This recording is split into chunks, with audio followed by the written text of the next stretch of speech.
Audio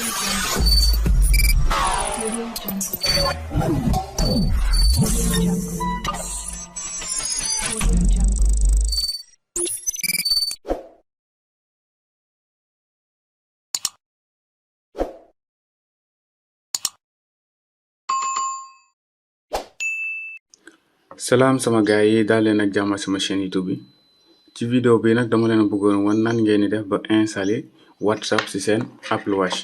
Voilà, par exemple nga am benn Apple Watch nga bëgg ci def WhatsApp, c'est bien possible. Comme ça dina la éviter fekkee da ngaa nekk ci liggéey bi di bañ a passer trop de temps ci sa téléphone. Voilà, léegi nan lay demee da ngay dem ci App Store. Voilà, léegi soo demee ci App Store comme ça nga recherche WhatsApp. WhatsApp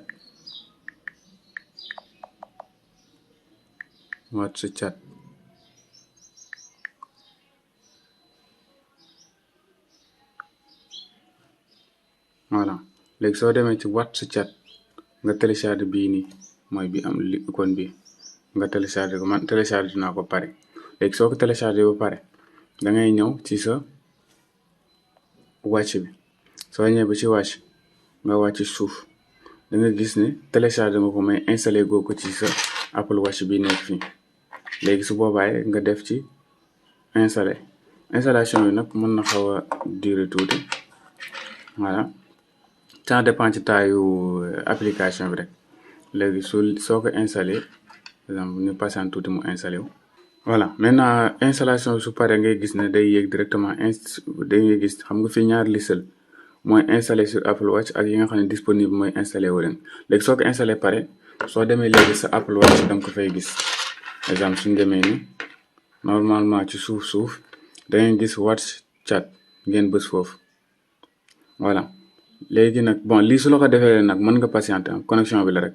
léegi da nga am lii léegi soo amee lii nga jël si sa WhatsApp. man nag ci beneen téléphone sama beneen téléphone laa ko bëgg a linké. léegi nga dem ci WhatsApp. léegi soo demee ci WhatsApp gis nga ci 3 points yi foofu ngay bës. léegi nga dem ci appareil connecté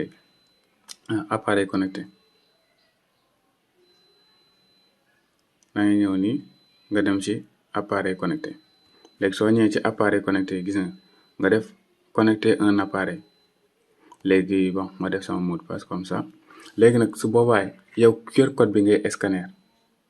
QR code bi léegi ñu def nii su defee noir nag patiente leen rek mën ngeen ko ubbi sax ñu ngeen ko tëj ubbiwaat ko. connexion bi la rek quoi.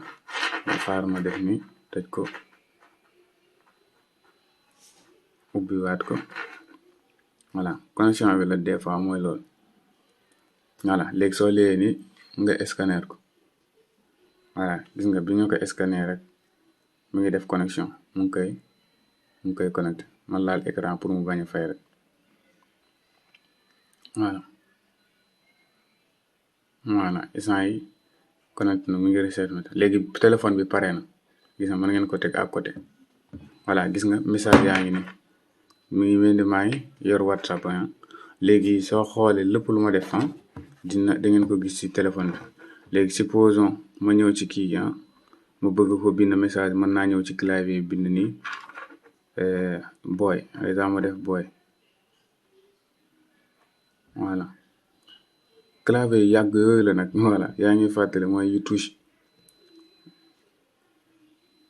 voilà, ngeen bës envoyé boy ngeen bës envoyé. léegi ngay gis ne su ma duggee ci wat kii bi gis nga jot naa message bi nii directement. léegi tamit mën ngeen a envoyé audio. mën ngeen def ni waaye booy nakom li test la yaa ma gën a naw.